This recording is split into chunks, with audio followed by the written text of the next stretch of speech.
അസ്സാം വലൈക്കും dear friends. ഇന്നത്തെ നമ്മുടെ സ്പെഷ്യൽ നിങ്ങൾ ആരും ഇതുവരെയും ട്രൈ ചെയ്ത് നോക്കിയിട്ടില്ലാത്ത ഒരു അടിപൊളി വെറൈറ്റി റെസിപ്പിയാണ്. നമ്മുടെ ഈ വീഡിയോ കണ്ടുകൊണ്ടിരിക്കുന്ന സമയത്ത് നിങ്ങൾക്ക് ഇഷ്ടപ്പെടുകയാണെങ്കിൽ ഒന്ന് ലൈക്ക് ചെയ്തേക്കണേ. അതുപോലെ തന്നെ നമ്മുടെ ഈ ചാനൽ ആദ്യമായിട്ട് കാണുന്നവരും ഇതുവരെയും സബ്സ്ക്രൈബ് ചെയ്യാത്തവരും പ്ലീസ് ഒന്ന് സബ്സ്ക്രൈബ് ചെയ്തേക്കണേ. ഞാനിടുന്ന വീഡിയോസ് ഉടനടി കിട്ടുന്നതിനായി സബ്സ്ക്രൈബ് ബട്ടന്റെ തൊട്ടടുത്ത് കാണുന്ന ബെല്ലൈക്കൺ കൂടി ക്ലിക്ക് ചെയ്തിട്ട് ഓൾ എന്ന ഓപ്ഷൻ എനേബിൾ ചെയ്യാനും മറക്കല്ലേ.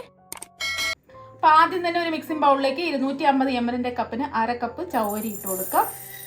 ഇനി ചവരി നല്ലതുപോലെ കഴുകിയതിന് ശേഷം ഇത് കുറച്ച് വെള്ളം ഒഴിച്ച് ഒന്ന് കുതിർക്കാൻ വെക്കാം. ഇപ്പോൾ ഒന്ന് കഴുകി ചവരി കുതിർക്കാൻ വെച്ചിട്ട് ഒരു അരമണിക്കൂറായി. ചവരിയെല്ലാം ഇതാത് കുതിർന്ന് വന്നിട്ടുണ്ട്. അപ്പോൾ പെട്ടെന്ന് ഇത് വെന്ത് കിട്ടുന്നതിന് വേണ്ടിയിട്ടാണ് നമ്മൾ ചവരി കുതിർത്തെടുത്തിട്ടുള്ളത്. ഇതാകുമ്പോൾ പെട്ടെന്ന് തന്നെ വെന്ത് കിട്ടും ഇങ്ങനെ കുതിർത്തെടുക്കുമ്പോൾ. ഇനി നമ്മൾ കുതിർത്തെടുത്ത ചവരി ഒന്ന് വേവിച്ചെടുക്കുന്നതിന് വേണ്ടിയിട്ട് ഞാനിവിടെ കുറച്ച് വെള്ളം തിളപ്പിക്കാൻ വെച്ചിട്ടുണ്ട്. ഞാനിപ്പോൾ 250 ml കപ്പിന് 3 കപ്പ് വെള്ളമാണ് തിളപ്പിക്കാൻ വെച്ചിട്ടുള്ളത്. ഇനി നമ്മൾ കുതിർത്തെടുത്ത ചവരി വെള്ളം മുഴുവനും മാറ്റിയിട്ട് ഈ തിളച്ച വെള്ളത്തിലേക്ക് ഇട്ട് കൊടുക്കാം. ഇതൊന്ന് ഇളക്കി കൊടുക്കാം. ഫ്ലെയിം മീഡിയം ഫ്ലെയിം വയ്ക്കുക. ഈ ചവരിയൊക്കെ വെന്ത് വരട്ടെ. ഇപ്പം നമ്മൾ ചവരി വേവിക്കാൻ വെച്ചിട്ട് ഒരു 5 മിനിറ്റ് കഴിഞ്ഞിട്ടുണ്ട്. നമ്മൾ ചവരി കുതിർത്തെടുത്തത് കൊണ്ടാണ് പെട്ടെന്ന് തന്നെ ഇത് വെന്ത് കിട്ടിയത്. അല്ലാതെ കുതിർക്കാതെ ചവരി നമ്മൾ വേവിച്ചെടുക്കുകയാണെന്നുണ്ടെങ്കിൽ കുറച്ചധികം സമയം എടുക്കും. ഇപ്പോൾ കണ്ടില്ലേ, ചവരിയെല്ലാം വെന്ത് നല്ല സോഫ്റ്റ് ആയിട്ട് കിട്ടിയിട്ടുണ്ട്.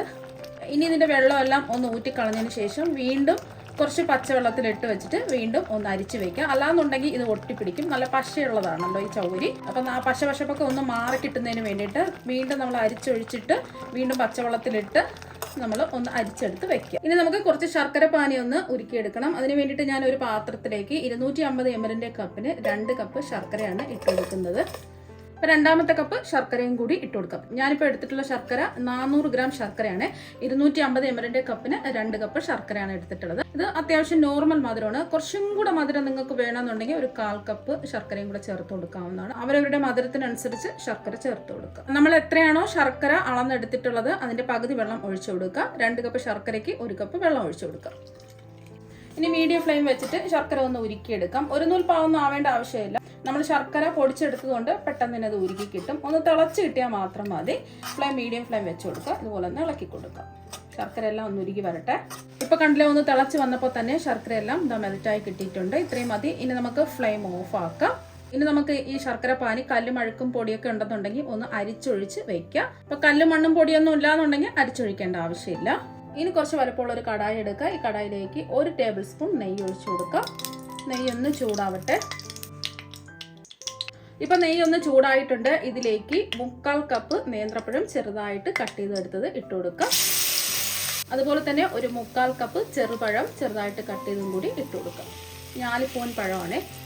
ഇനി ഇതിലേക്ക് 1/4 കപ്പ് ആപ്പിൾ ചെറുതായിട്ട് കട്ട് ചെയ്തെടുത്തത് ഇട്ട് കൊടുക്കുക. അപ്പം മീഡിയം സൈസ് ഒരു ആപ്പിളാണ് കട്ട് ചെയ്തെടുത്തിട്ടുള്ളത്. അപ്പം നിങ്ങൾക്ക് ഇതിലേക്ക് ഇഷ്ടമുള്ള ഫ്രൂട്ട്സ് ഒക്കെ ഇട്ട് കൊടുക്കാവുന്നതാണ്. ഇനി ഒരു 1/4 കപ്പ് പൈനാപ്പിൾ ചെറുതായിട്ട് കട്ട് ചെയ്തെടുത്തതും കൂടി ഇട്ട് കൊടുക്കാം. ഞാനെല്ലാം 250 ml കപ്പിന് 1/4 കപ്പ് അളവിലാണ് എടുത്തിട്ടുള്ളത് ഫ്രൂട്ട്സ്. ഇനി ഇതിലേക്ക് ഡേറ്റ്സ് ഉണ്ടെങ്കിൽ ഒരു അര കപ്പ് ഡേറ്റ്സ് ചെറുതായിട്ട് കട്ട് ചെയ്തെടുത്തതും കൂടി ഇട്ട് കൊടുക്കാം. ഇനി ഈ ഫ്രൂട്ട്സ് എല്ലാം ഒന്ന് വഴറ്റിയെടുക്കാം. ഫ്ലെയിം മീഡിയം ഫ്ലെയിം വെച്ച് കൊടുക്കാം. ഇതെല്ലാം ഒന്ന് വഴന്ന് വരട്ടെ. ഇപ്പം നമ്മളിത് ഇളക്കി കൊടുക്കാൻ തുടങ്ങിയിട്ട് ഒരു 2 മിനിറ്റായി. അപ്പോൾ അത്യാവശ്യം ഒന്ന് വാടിയൊക്കെ വന്നിട്ടുണ്ട്.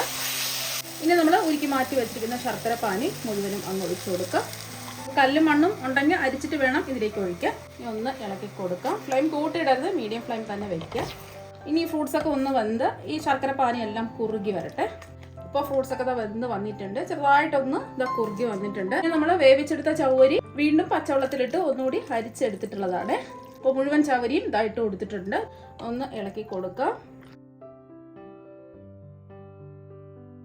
അപ്പോൾ എല്ലാ ഫ്രൂട്ട്സിലും ശർക്കര പാനിയൊക്കെ പിടിച്ച് നല്ലോണം വറ്റി വന്നിട്ടുണ്ട്. ഇനി ഇതൊന്ന് ഉടച്ചെടുക്കാം. ഒരുപാട് ഉടച്ചെടുക്കുകയാണെന്നുണ്ടെങ്കിൽ ഇത് കഴിക്കുന്ന സമയത്ത് ഒരു ടേസ്റ്റ് ഉണ്ടാവില്ല. ചെറിയ ചെറിയ കഷ്ണങ്ങളായിട്ട് ഒന്ന് ഉടച്ചെടുക്കാം. ഇനി ഇതിലേക്ക് തേങ്ങാപ്പാൽ ചേർത്ത് കൊടുക്കാം. ഞാനിപ്പോൾ അത്യാവശ്യം വലിപ്പമുള്ള ഒരു തേങ്ങയുടെ പാലാണ് എടുത്തിട്ടുള്ളത്. അത് 1-ാം പാലും 2-ാം പാലും സെപ്പറേറ്റ് ആക്കി എടുത്ത് വെച്ചിട്ടുണ്ട്. 1-ാം പാൽ എടുക്കുന്നതിന് വേണ്ടിയിട്ട് ഒരു ചിരകിയ തേങ്ങ എടുത്തതിൽ 250 ml കപ്പിന് 1/2 കപ്പ് വെള്ളം ഒഴിച്ച് ഒരു 30 സെക്കൻഡ് ഒന്ന് അടിച്ച് തേങ്ങാപ്പാൽ അരിച്ചെടുത്ത് മാറ്റി വെക്കാം. ഇപ്പം നമ്മൾ 1-ാം പാൽ മാറ്റി വെച്ചിട്ടുണ്ട്. ഇനി 2-ാം പാൽ എടുക്കുന്നതിന് വേണ്ടിയിട്ട് 1-ാം പാൽ അരിച്ചെടുത്ത തേങ്ങയിലേക്ക് 250 ml കപ്പിന് 2.5 കപ്പ് വെള്ളം ഒഴിച്ച് ഹൈ സ്പീഡിൽ ഒരു 40 സെക്കൻഡ് അരിച്ചെടുത്തിട്ടുള്ള പാലാണ് ഇതിലേക്ക് ഒഴിച്ചു കൊടുത്തിട്ടുള്ളത്. 2-ാം പാലും കൂടെ ഒഴിച്ചു കൊടുത്ത് ഒന്ന് വറ്റിച്ചെടുക്കാം.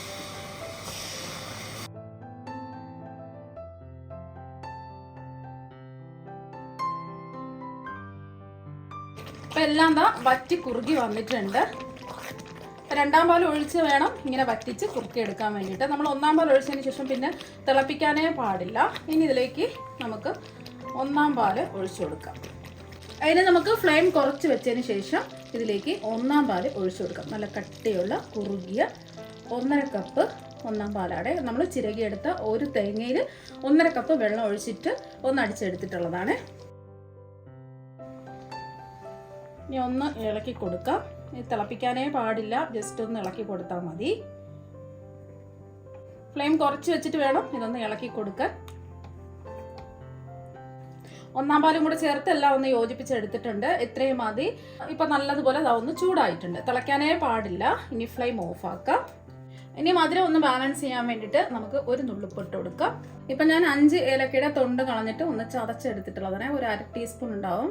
ഈ ഏലക്ക ചതച്ചത് ഇതിലേക്ക് ഇട്ട് കൊടുക്കാം. ഏലക്ക പൊടിയാണെന്നുണ്ടെങ്കിൽ 1 ടീസ്പൂൺ ഇട്ട് കൊടുക്കുക. 1 ടീസ്പൂൺ എന്ന് പറയുമ്പോൾ പഞ്ചസാരയും കൂട്ടി ചേർത്ത് ഏലക്ക പൊടിയാണെന്നുണ്ടെങ്കിൽ 1 ടീസ്പൂൺ ഇട്ട് കൊടുക്കാം. ഇനി ഇതിലേക്ക് ശർക്കരയുടെ ആ ഒരു കുത്തലും നല്ലൊരു ടേസ്റ്റും ഒക്കെ കിട്ടുന്നതിന് വേണ്ടിയിട്ട് 1 ടീസ്പൂൺ പഞ്ചസാര കൂടി ഇട്ട് കൊടുക്കാം. ഇത് തികച്ചും ഓപ്ഷനിലാണ്. നല്ല ഒരു പ്രത്യേക ടേസ്റ്റ് കിട്ടണമെന്നുണ്ടെങ്കിൽ മാത്രം ഇട്ട് കൊടുത്താൽ മതിയാവും. ഇല്ലാന്നുണ്ടെങ്കിൽ പഞ്ചസാര ഒഴിവാക്കാം. ഇതും കൂടെ ചേർത്ത് എല്ലാം ഒന്ന് ഇളക്കി കൊടുക്കാം. ഓഫ് ആക്കിയിട്ടാണ് ഞാൻ ഇതെല്ലാം ചേർത്ത് കൊടുത്തിട്ടുള്ളത്.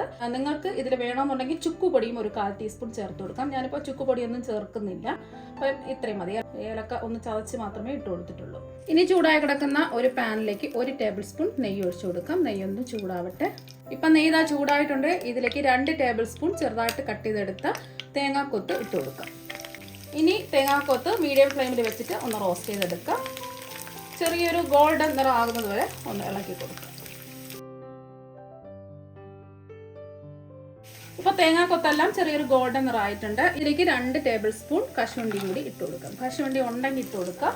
കശുവണ്ടിയുടെ നിറം ചെറുതായിട്ടൊന്ന് മാറുന്നത് വരെ ഒന്ന് ഇളക്കി കൊടുക്കാം. ഇനി ഫ്ലെയിം കുറച്ച് വെച്ച് കൊടുക്കാം.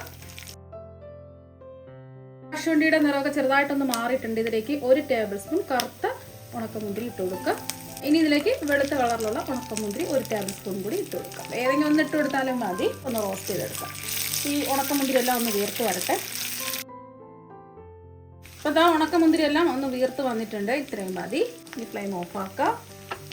ഇനി നമ്മൾ റോസ്റ്റ് ചെയ്തെടുത്തതെല്ലാം കൂടിയിട്ട് ഈ പായസത്തിലേക്ക് ഒഴിച്ചു കൊടുക്കാം. ഇനി ഇതെല്ലാം ഒന്ന് ഇളക്കി കൊടുക്കാം.